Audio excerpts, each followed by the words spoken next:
Baru-baru ini lagi rame berita tentang penemuan dari warga Cirebon yang ini bikin alat untuk mengubah air jadi bahan bakar yang bisa dipakai untuk di kendaraan bermotor.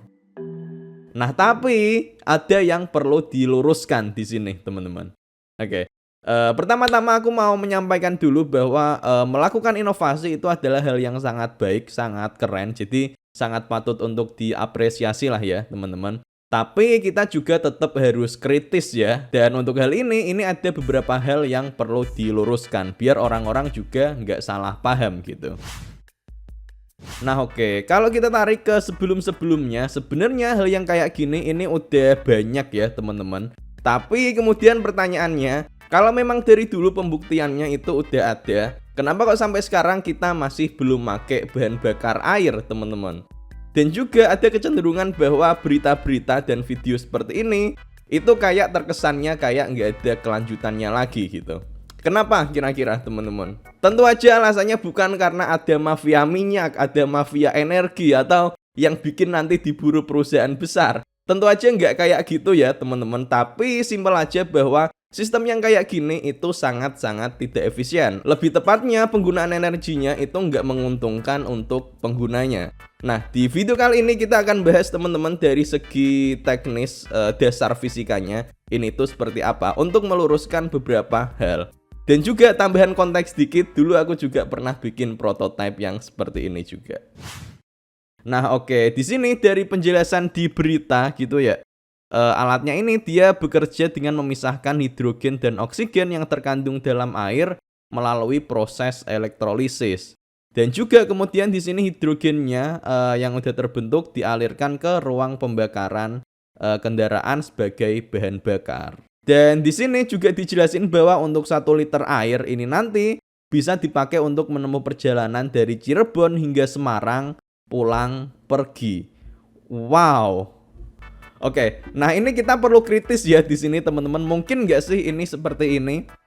Dan berhubung ini konteksnya adalah di ranah teknologi, di ranah fisika, kita bisa membuktikannya, ngetes aja dari prinsip dasar di fisika. Apakah masuk atau enggak gitu loh. Dan untuk yang pertama kita bahas dulu yang dari segi elektrolisisnya tadi.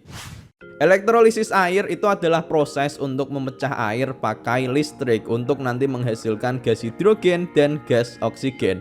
Ini adalah proses yang sangat sederhana teman-teman. Jadi intinya adalah ada air dikasih listrik positif negatif. Kasih listrik bisa pakai adaptor, pakai baterai pun juga bisa, dan nanti juga di situ akan dihasilkan gas hidrogen dan oksigen. Dan di channelku ini aku pun udah beberapa kali melakukan eksperimen sederhana ya yang kaitannya sama elektrolisis. Ini elektrolisis air garam, ini juga yang lebih spesifik untuk menghasilkan gas hidrogen gitu. Coba ya. Nah, di sini adalah setup sederhananya, teman-teman. Nah, jadi di sini ngasilin gas hidrogen dan gas oksigen gitu. Dan di sini aku juga ngelanjutin, aku kumpulin gasnya untuk aku tes lah ya. Oh,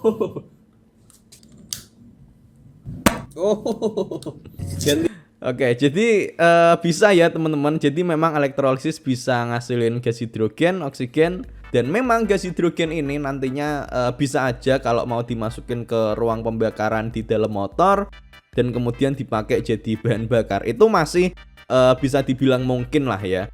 Tapi yang jadi problem di sini sebenarnya adalah bahwa secara keseluruhan sistem, yaitu aki untuk elektrolisis air, terus airnya nanti dibakar di dalam motor, itu adalah sebuah sistem yang sangat-sangat tidak efisien gitu.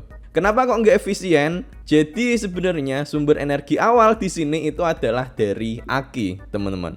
Mungkin orang-orang akan fokus di air elektrolisis kayak gitu ya. Tapi sebenarnya di sini sumber energinya itu adalah dari aki, yang kemudian ini diambil untuk elektrolisis dan lanjut ke pembakaran. Tapi energi yang dibutuhkan, energi yang diambil untuk elektrolisis itu lebih besar daripada yang dihasilkan dari pembakaran.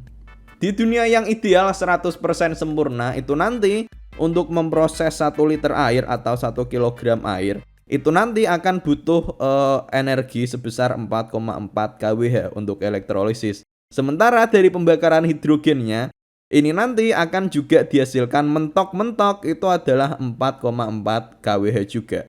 Nah, tapi kita hidup di dunia yang nggak ideal ya, teman-teman. Jadinya di sini ada efek efisiensi, keluar gaya gesek, dan lain-lain. Jadinya di elektrolisis ini umumnya adalah efisiensinya 70%. Jadinya di sini butuhnya energinya 6 kWh. Dan untuk pembakaran ini adalah pembakaran mesin, mesin motor efisiensinya 30%. Sehingga di sini cuman keluarnya adalah 1,5 kWh. Nah, jadi di sini bisa dilihat ya, dari energi di aki motor ini, dia akan diambil 6 kWh dan ternyata yang keluar nanti cuman 1,5 kWh. Nah, jadi kurang lebih kayak gitu, teman-teman. Sebenarnya elektrolisisnya ini bisa aja dinaikin efisiensinya, entah pakai alat apa gitulah ya, tambah katalis dan lain-lain. Tapi andai kata sampai efisien 100% sampai mentok, itu nanti dia sampai di 4,4 kWh ini. Sementara itu energi keluarannya nanti di 1,5 kWh. Jadi jelas ya, energi yang dibutuhkan gimana pun juga akan tetap lebih tinggi daripada energi yang dikeluarkan gitu. Dan untuk yang penasaran ini dapat angka 4,4 kWh ini dari mana? Ini aku udah ngitung, teman-teman. Bisa di pause aja yang penasaran. Aku di sini nggak ngejelasin terlalu banyak biar nggak terlalu panjang gitu. Jadi intinya energi yang dibutuhkan ini dia lebih besar daripada energi yang dihasilkan. Dan energi yang dibutuhkan ini dia disuplai dari aki. Nih, aki nih. Nah, jadi akinya nanti yang jadi beban ya. Jadi masalah, tekor gitu nanti akinya. Dan memang di sini tokoh utamanya adalah energi dari aki. Sementara elektrolisis air ini dia cuman perantara aja. Dan kita kembali ke sini teman-teman, di mana di sini dijelasin bahwa 1 liter itu bisa dipakai untuk Cirebon Semarang pulang pergi. Wow, wait. Jaraknya adalah 230 km. PP berarti 460. Oke, anggap aja 400 gitulah ya, itu pun udah sangat-sangat jauh lah istilahnya. Ini klaim yang sangat luar biasa ya, teman-teman. Wow. Oke. Normalnya gitu ya, ketika kita pakai bensin, katakanlah kita pakai motor aja biar lebih irit, 1 liter bensin kalau di motor itu katakanlah bisa menempuh jarak sampai 50 km gitu. Sementara itu untuk air, apakah jaraknya bisa sampai segitu gitu, sampai 400 km ini tadi? Kita bisa ngecek sederhana aja dari hitung-hitungan energinya, teman-teman.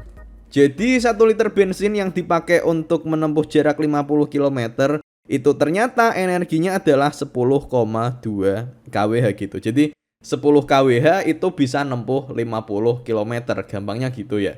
Sementara dari perhitungan ini tadi, kita kan tahu ya bahwa energi dari air itu tadi 1 liter itu dia cuman sekedar 4,4 kWh. Ini pun 100% efisiensi gitu.